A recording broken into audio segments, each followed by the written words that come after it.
guys, hello everyone. It's me Uzwala Kant and I am a student of class 7. Today we will learn about fundamental rights. तो fundamental rights को हम हिंदी में मूल अधिकार या फिर मौलिक अधिकार भी बोलते हैं. अब फंडामेंटल राइट्स क्या हैं? वो बेसिक ह्यूमन राइट्स जो इंडियन कॉन्स्टिट्यूशन इंडिया के हर एक सिटीजन को अपना जीवन जीने के लिए देता है, without discrimination on the base of caste, religion, sex, creed, place of birth, race etcetera. इस सब के मामले में डिस्क्रिमिनेशन ना करते हुए हमारा जो इंडियन कॉन्स्टिट्यूशन है वो इंडिया के हर एक सिटीजन को अपना जीवन जीने का अधिकार देता है. तो हमारे कुछ कॉन्स्टिट्यूशन में हमारे कुछ फंडामेंटल राइट्स भी हैं और ड्यूटीज़ भी हैं. तो आज हम फंडामेंटल राइट्स के बारे में जानेंगे. बट उसके पहले मैं आपको ये बात बता दूं कि फंडामेंटल राइट्स जो हमारे कॉन्स्टिट्यूशन में हैं वो यूएसए से लिए गए हैं और फादर ऑफ फंडामेंटल राइट्स या फिर जनक, मूल अधिकार का जनक हम सरदार वल्लभ भाई पटेल को बोलते हैं. और सरदार वल्लभ भाई पटेल को हम आयरन मैन ऑफ इंडिया भी बोलते हैं.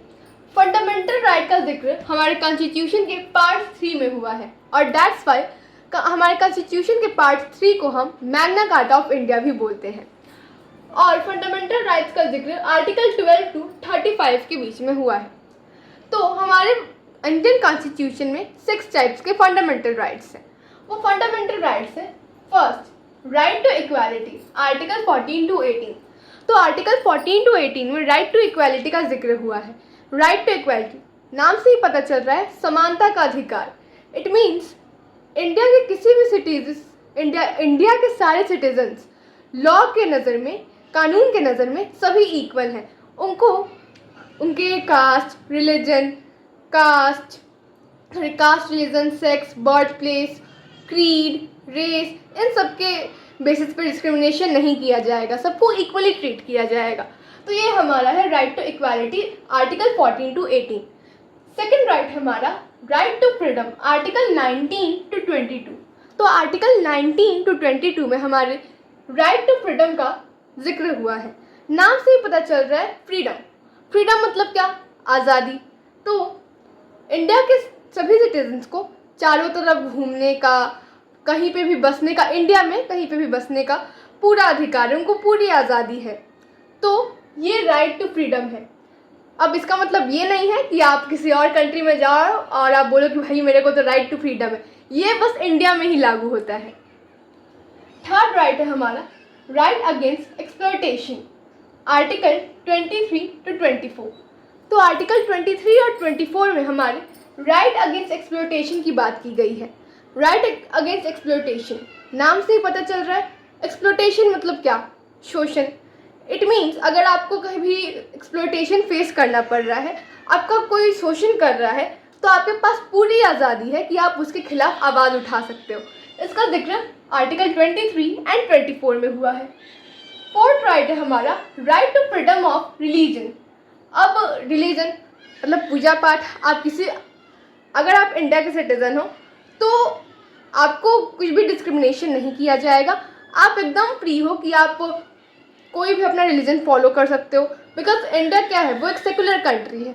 इंडिया में बहुत सारे रिलीजन के लोग रहते हैं. हिंदू, मुस्लिम, सिख, ईसाई, बहुत सारे रिलीजन हैं. बुद्धिज़्म है, जैनिज़्म, बहुत सारे रिलीजन हैं. तो आप एकदम टोटली फ्री हो कि आप अपना रिलीजन फॉलो कर पाओ, उसका आप एडवर्टीजमेंट कर पाओ, उसका प्रचार कर पाओ. और इसकी बात की गई है आर्टिकल 25 टू 28 में. फिफ्थ राइट है हमारा कल्चरल एंड एजुकेशनल राइट.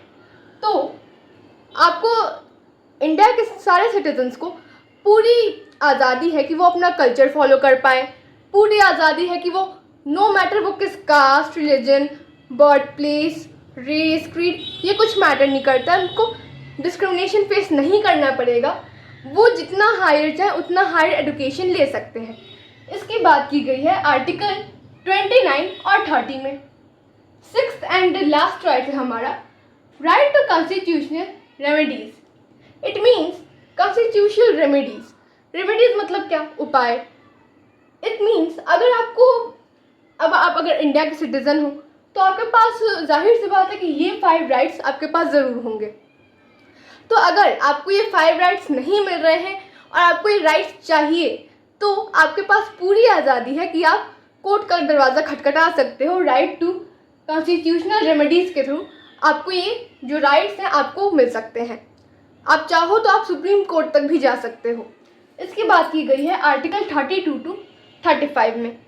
अब हमने इतने सारे राइट्स के बारे में हमने पढ़ लिया। अब मैंने बहुत लोगों को देखा है कि उन्हें इसमें प्रॉब्लम होता है कि भाई हमें पूरा ये राइट्स पता है बट हमें ये याद नहीं होता कि वो उस राइट का जिक्र किस आर्टिकल से किस आर्टिकल के बीच में हुआ है। तो मैं आपके लिए एक अच्छी सी ट्रिक लाई हूँ जिससे आप अपने लाइफ से रिलेट कर सकते हो। तो एकदम आप ध्यान दीजिएगा, इतने मेहनत से कोई नहीं पढ़ाता है, मुझे भी मेहनत लगती है ट्रिक बनाने में, तो बहुत सारा आपके लिए नोट्स बनाने में, तो प्लीज़ आप भी मेरे चैनल को सपोर्ट करिए। तो पहला राइट क्या था हमारा? राइट टू इक्वालिटी, समानता का अधिकार। आर्टिकल से किस आर्टिकल के बीच में इसका डिस्कशन किया गया है? Article 14 to 18। अब आप ही अपने लाइफ से आप कनेक्ट करके बताओ, 14 टू 18 के एज में हम कहाँ होते हैं? स्कूल में होते हैं। स्कूल से निकल जाते हैं तो पेरेंट्स के साथ होते हैं। तो अगर आप स्कूल में हो तो आपको बोला जाता है कि आप यूनिफॉर्म पहनो। यूनिफॉर्म क्यों बोला जाता है? कि सारे बच्चे इक्वली ट्रीट हों, सबको स्कूल में भी इक्वली ट्रीट किया जाता है। और अगर आप स्कूल से बाहर निकल गए हो, अपने स्कूल आपने पूरा कर लिया है, तो सारे बच्चों का एक ही हाल होता है। सब बच्चों के पेरेंट्स उनको प्रेशराइज करते हैं कि ये बहुत नालायक है, पढ़ता नहीं है। तो सब बच्चों का एक ही हाल है, सबको एक तरह ही ट्रीट किया जा रहा है, सबके पेरेंट्स इक्वली ट्रीट कर रहे हैं कि ये नालायक है, ये पढ़ता नहीं है। तो इक्वालिटी यहाँ पर है। तो किस एज में? 14 टू 18। तो राइट टू इक्वालिटी की बात हुई है आर्टिकल 14 टू 18 के बीच में। सेकेंड राइट है हमारा right to freedom, article 19 to 22। तो अब जब आप 19 टू 22 के एज में होते हो तो आप कॉलेज में होते हो और पेरेंट्स भी तब तक सोचते हैं कि चलो भाई ये बड़ा हो गया है, फिर बड़ी हो गई है, अब इसको थोड़े मोड़े छोटे मोटे डिसीजंस अब इसको दे देते हैं, ये अपने लाइफ में क्या करना चाहती है या फिर चाहता है। तो 19 टू 22 की एज में आपको थोड़ा सा फ्रीडम दे दिया जाता है, आज़ादी दे दी जाती है कि आप अपने लाइफ के छोटे मोटे कुछ डिसीजंस आप खुद ले लो। तो यहाँ पे आपको फ्रीडम मिल रहा है। तो राइट टू फ्रीडम की बात किस आर्टिकल से किस आर्टिकल के बीच में की गई है? 19 टू 22। थर्ड राइट है हमारा राइट अगेंस्ट एक्सप्लॉयटेशन। तो अगर आपने अपनी कॉलेज ग्रेजुएशन पूरा कर लिया है और भगवान ने आपका भला किया है और आपकी तुरंत जॉब लगा दी है, तो वहाँ पे अगर आपको एक्सप्लॉयटेशन फेस करना पड़ रहा है, आपका शोषण हो रहा है, जो बॉस है वो आपकी जो सैलरी है उसके हिसाब से ज़्यादा काम ले रहा है, या फिर आपका जो काम है उसके हिसाब से कम सैलरी दे रहा है, तो आपको क्या हो रहा है? आपको एक्सप्लॉयटेशन फेस करना पड़ रहा है, आपका शोषण हो रहा है। तो शोषण के अगेंस्ट आवाज़ उठाने की बात कहाँ की गई है? आर्टिकल 23 टू 24 में। बहुत लोगों को मैंने देखा है 23 टू 24 में उनकी जॉब वॉब लग जाती है, तो उससे आप रिलेट कर सकते हो। फोर्थ राइट है हमारा right to freedom of religion. तो भाई जॉब वॉब हो गया, सब अब अच्छा है, अब आप थोड़े से क्या हो जाते, स्पिरिचुअल हो जाते हो, भगवान की भक्ति में आप लग जाते हो, आप किसी भी रिलीजन को आप फॉलो करते हो। तो 25 टू 28 के एज में आप थोड़े भगवान में लीन हो जाते हो, एकदम स्पिरिचुअल हो जाते हो, आप किसी भी रिलीजन को फॉलो करते हो। तो 25 टू 28 की एज में तो right to freedom of religion का जो जिक्र है वो आर्टिकल 25 टू 28 के बीच में हमें मिलता है। फिफ्थ राइट है हमारा कल्चरल एंड एजुकेशनल राइट्स। तो अब आप 29, अब इसका जिक्र कब हुआ है? इसका जिक्र हुआ है 29 एंड 30 आर्टिकल में। तो 29 एंड 30 तक आते आते आप थोड़े से मैच्योर हो जाते हो। अब बहुत लोग होते हैं इसमें कि भाई अब सारा भगवान की भक्ति भी कर ली, जॉब भी हो गया, सारा पढ़ाई जितना करना था कर लिया। तो बहुत लोग होते हैं कि वो अपने कल्चर को फॉलो करते हुए क्या करते हैं, शादी कर लेते हैं। और बहुत लोग होते हैं कि वो सोचते हैं कि चलो भाई अभी तक चल रहा था, चलो थोड़ा और टाइम लेते हैं, थोड़ी और हायर एजुकेशन लेते हैं और MBA कर लेते हैं और कुछ और ज़्यादा अच्छे जॉब को ले लेते हैं। तो अब ये कब होता है? 29 टू 30 के एज में। तो कल्चरल एंड एजुकेशनल राइट की बात की गई है आर्टिकल 29 और 30 में।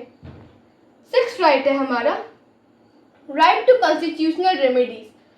और इसका जिक्र किस आर्टिकल से किस आर्टिकल तक में किया गया है? आर्टिकल 32 टू 35 में।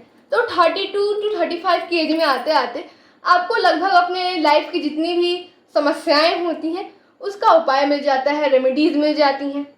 तो राइट टू कॉन्स्टिट्यूशनल रेमेडीज़ का जिक्र किस में हुआ है? 32 टू 35।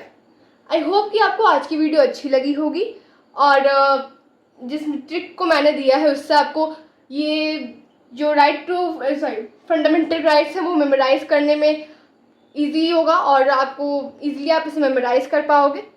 और मैं भी आपके लिए बहुत मेहनत करती हूँ, मुझे भी आपके लिए नोट्स बनाना पड़ता है और इतनी मेहनत करनी पड़ती है। मैं भी क्लास 7th की ही स्टूडेंट हूँ। तो प्लीज़ मेरे चैनल को सपोर्ट करें और मेरे चैनल को लाइक, सब्सक्राइब और शेयर करना बिल्कुल ना भूलें। तब तक के लिए bye, take care and love you all.